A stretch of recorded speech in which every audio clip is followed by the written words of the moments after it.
You know, on the battlefields of the far future, war isn't just about armies clashing. It's really a conflict of ideas. And at the very heart of it all is this grim debate, one that's argued not with words, but with absolutely monumental war machines and the total sacrifice of the pilots locked inside them. So yeah, let's dive into this ironclad debate. Everything, and I mean everything, really boils down to these two phrases you're looking at right here. On one side, you've got the Neo-Praetorians, who believe that the only way to survive is through a perfect, unchanging order. And on the other side, the Neo-Varangians. They believe that life is chaos, and that standing still is the same as dying. These aren't just cool battle cries, you guys. They're the fundamental beliefs for two completely different paths for all of humanity. Because, and this is the key, we're not just looking at competing military strategies here. No, these are physical arguments for how to exist, period. One side looks at flesh, at our bodies, and sees a flaw, something that needs to be corrected, even erased. The other side sees that same flesh as a canvas for brutal, violent, but necessary evolution. So, let's break that down. For the Neo-Praetorians, the end goal is something they call digital apotheosis. Think of it like a perfect, sterile digital heaven, where every single human consciousness is uploaded, all our flaws just wiped clean, forever. The Neo-Varangians, they look at that and see it as a living death. For them, survival only comes from plasticity, from embracing what they call useful errors, and the raw, brutal struggle that comes with just being alive. Okay, so let's see what happens when you take that first philosophy, that obsession with perfection, and you build a war machine out of it. Well, the doctrine of stasis creates an unmovable object, a literal wall built to stand against all the chaos in the universe, the excubator prime. What's so fascinating here is the language they use. It's called a living reliquary. It's not a walker, it's not a tank, it's a sacred object. Everything about its design is meant to completely erase the individual.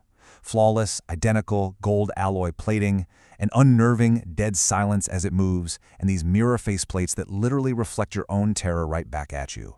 Even its weapons are sterile. They just project the heat of a star to, well, delete targets from existence. Clean, perfect, horrifying. So you have this vision of perfect, clean, almost mathematical warfare. But it just begs this terrifying question, right? What is the human price for a machine that has absolutely no humanity left in it? The answer? Well, it's a process. And the name alone is just chillingly bureaucratic. It's not called an upgrade or an enhancement. It is simply a removal. And this is the cost. The pilot isn't just a pilot, they're a component.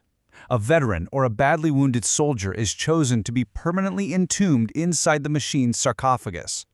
Their identity, their personality, even their ability to feel fear is surgically cut out of them.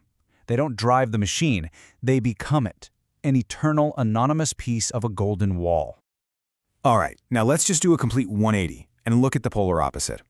If the Praetorian machine is a perfect sterile wall, then the Neo-Varangian Aegis suit is a blood-soaked sword.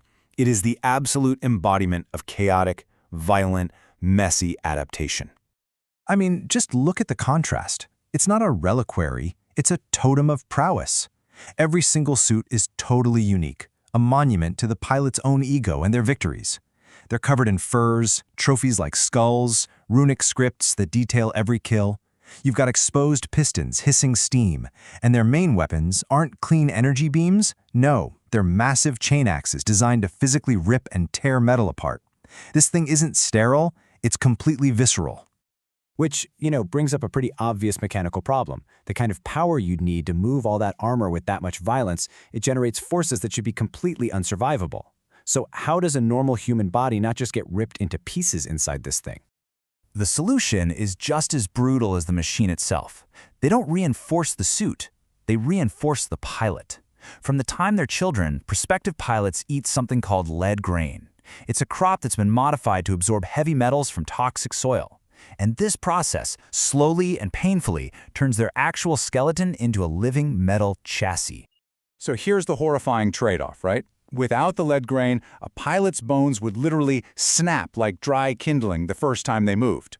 With it, they can take the torque, but their own body starts a slow process of self-consumption, cannibalizing the heavy isotopes from their own bones just to keep their organs running. And this leads to these agonizing seizures they call slag shock. And you might think it doesn't get any more extreme than that, but you'd be wrong. Beyond this central conflict of order versus chaos, other factions take these ideas to even more bizarre and horrifying places, twisting warfare into high art or even environmental terrorism. Take the Dredge Hulk. I mean, look at this thing. This is not a precision weapon or a totem of honor. It is a walking industrial accident. It literally weaponizes its own toxic environment, spraying corrosive sludge and basically treating the battlefield like its own personal toxic waste dump. And this table just lays out the contrast perfectly. You have the cataphract gilded, where war is considered high art. The pilot, some noble scion, is suspended in amniotic fluid, completely detached, deleting enemies like a god playing a video game. If they fail, it's political suicide. And then you have the Dredge Hulk.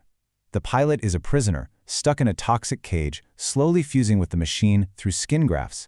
And if the machine fails, they're just welded into the city's foundation. They become a screaming piece of rebar. Okay, so let's circle back to our two main players, stasis and plasticity, and really lay out the ultimate price that their champions have to pay. What is the final, horrible fate of the pilot inside that perfect wall versus the one inside the chaotic sword? And this is it. This is the final comparison. The Praetorian pilot is erased by light. Through the rite of removal, they lose their identity, their fear, their very self, to become nothing more than an anonymous gear in a perfect machine. It's a sterile, perfect, eternal prison for the soul.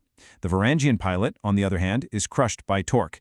They suffer this slow, agonizing dissolution of their own body, their metal skeleton being eaten from the inside out by the very machine that keeps them alive. One is the death of the self. The other is the death of the body. And so, the final question of this whole thing is one I'm just going to leave with you. To have your identity, your entire soul just scooped out and locked away for eternity in a perfect golden shell. Or to have your body slowly, agonizingly turn on itself and be consumed by the very violence you embrace.